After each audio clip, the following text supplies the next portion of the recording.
Welcome back to day 18. So today it's midnight. Obviously not for me, editor Harry, but for learner Harry, it's midnight. Sticking it out though, continuing to move from survival phrases to trying to build connection. And today I learned that saying "I like you" is a little more loaded than I would have thought. So let's get to it. Konnichiwa. It is quite late. It's midnight, so I'm still showing up, and I'm ready for, I think this is day 18. Showing up at midnight? That's dedication. Let's keep it smooth and engaging. We'll keep building on what you know, make it light yet effective, and send you off feeling accomplished before you rest. Ready when you are. Okay, great. So if we're on day 18, based on our schedule, what should we be looking at doing today, do you think? We've been layering conversation basics and building requests. By now, I'd say we should be branching into expressing likes, dislikes, or maybe talking about daily routines.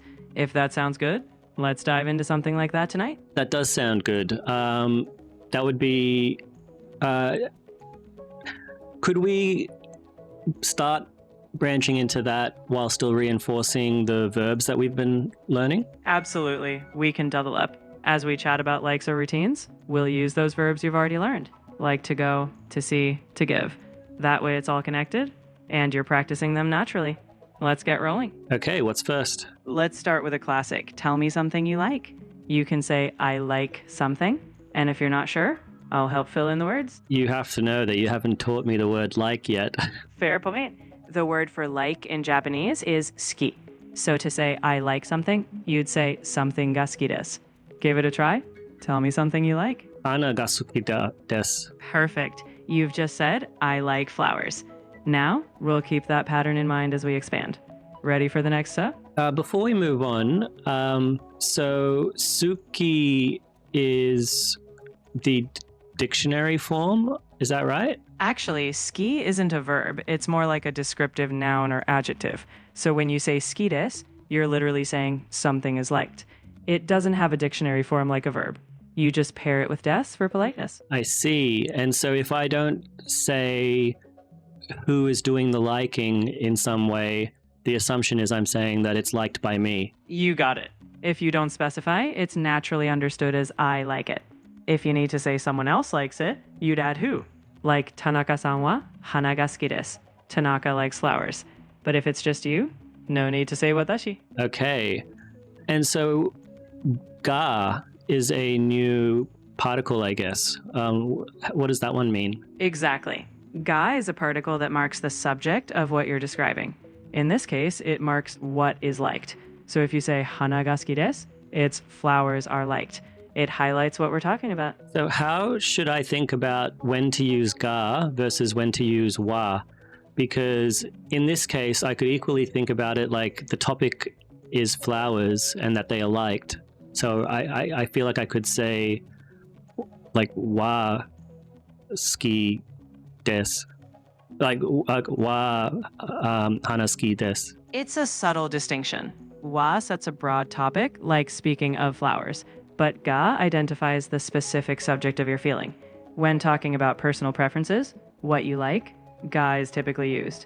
It's like you're spotlighting the thing you have a feeling about. Okay, so I'll just have to keep an eye on when we use wa and when we use ga until I build a sense for when it needs to be more specific or broad. But for now, I think that's a good enough sort of understanding of that. So thank you. That said, I wanted to ask a pronunciation question. So I see that ski is spelled S-U-K-I when using English letters, but it seems like you pronounce it the same way that you'd pronounce the English word for like going skiing down a slope, like ski. Is that right? Is the U essentially silent? You're spot on. In ski, the U is very faint. It's almost wheat, like a whispered sound, so it does end up sounding like ski. That's a great ear for the nuance and pronunciation. If watashi means me, what is the word for you? The standard polite word for you is anata. It's used when you're addressing someone directly but politely. In casual situations, though, people often just use the person's name instead of saying you. Is there a Okay, so polite word you said is anata. I assume if there's another form, it's not called the impolite word, but what is that other form called? And yeah, is there another word for you that's not the polite form? You're right, impolite would be too strong. There are casual or familiar ways. One is kimi, which is often used with peers or if you're close. There's also omae, which is very informal and can sound blunt or rough. In general, just using the person's name is the safest and most natural route. That's fair. And I'm going to be working on the basis that I won't really know anyone super well, at least now. So I just double checked. So anata is probably the form I should stick to, at least for now. I'll get used to the polite form. Yes, exactly. If you're interacting with folks you don't know well, anata keeps it respectful and safe. Once you get context, you'll naturally adjust. But for now, you're on the right polite track. Okay, so if I were to say, I know you said that I don't need to say watashi, but let's just put it in. So if I was to say, watashi wa atani ga suki desu, what would that mean? And is it sort of just saying like, friendly, I like you, in a friendly manner, or could it be taken more romantically or used in both cases? Anata, not anati. So if you said watashi wa anata ga suki desu, it literally means I like you. But culturally in Japanese, that's almost always interpreted romantically. If you just want to express friendly liking, it's much more common to say something like you enjoy spending time with someone or that you appreciate them. So in short, that phrase leans toward romantic territory. Then I will try to avoid it. Unless it's sort of, maybe I could say it as a joke or something, and assuming the context works. But anyway, good to know. Thank you. Exactly. Context is everything. But yes, better to steer clear unless you're really aiming for that meaning. If you just want to be friendly, you can always say you enjoy talking with them. Glad that's clear now. Okay, so if I wanted to say I enjoy talking with you, I might say something like, watashi wa atana hanashite, no, atana hanasemasu desu. Is that even remotely close? Or at least enough to possibly be understood? Oh, I didn't even say ski. Okay, let me try that one more time, actually. Watashi wa ga atana hanasemasu desu. Hanasemasu ski desu. Is that close? I see where you're headed. To say I enjoy talking with you, you'd say anata to hanasu no ga suki desu. Anata to means with you. Hanasu no turns talk into a thing you like, and then ga suki desu expresses liking. You're close, just a little adjustment, and you'll sound natural. I feel like that was a terribly broken sentence, but there is the smallest chance someone would understand what I was trying to say. And I'll take that as a win. Honestly, that is a win. Communication is about getting the intent across, and you were definitely on the right track. Each attempt makes the next one smoother. You'll get more fluid with practice, and you're doing great so far. So we have 3 to 4 minutes left. Can you walk me through essentially the pieces of the grammar in that last sentence we just went through? Now, I know I've seen to before as the sort of object marker. So in this case, we put the object, we're putting the object at the start of the sentence. Instead of saying watashi wa, we're saying atana to. So that much I've kind of figured out. Yeah, can you walk me through the rest? Assuming that was correct? You're on the right track. To here actually means with, so anata to is with you. Then hanasu is to speak, but turning it into hanasu no makes it a noun, like the act of speaking. Ga marks the subject, the act of speaking, and suki desu expresses liking.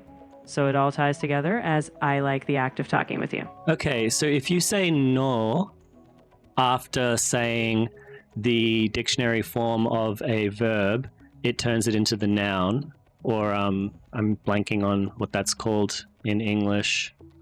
I guess that's called I keep thinking genitive, that's German. Anyway, whatever it's called. So yeah, so you say no after the dictionary form to make it a noun. ga marks the subject, same as before. And I realized why I got confused with to.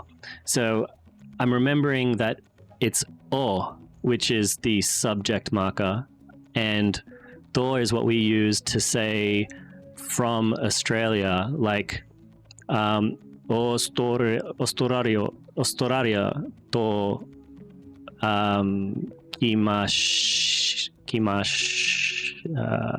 kimash something.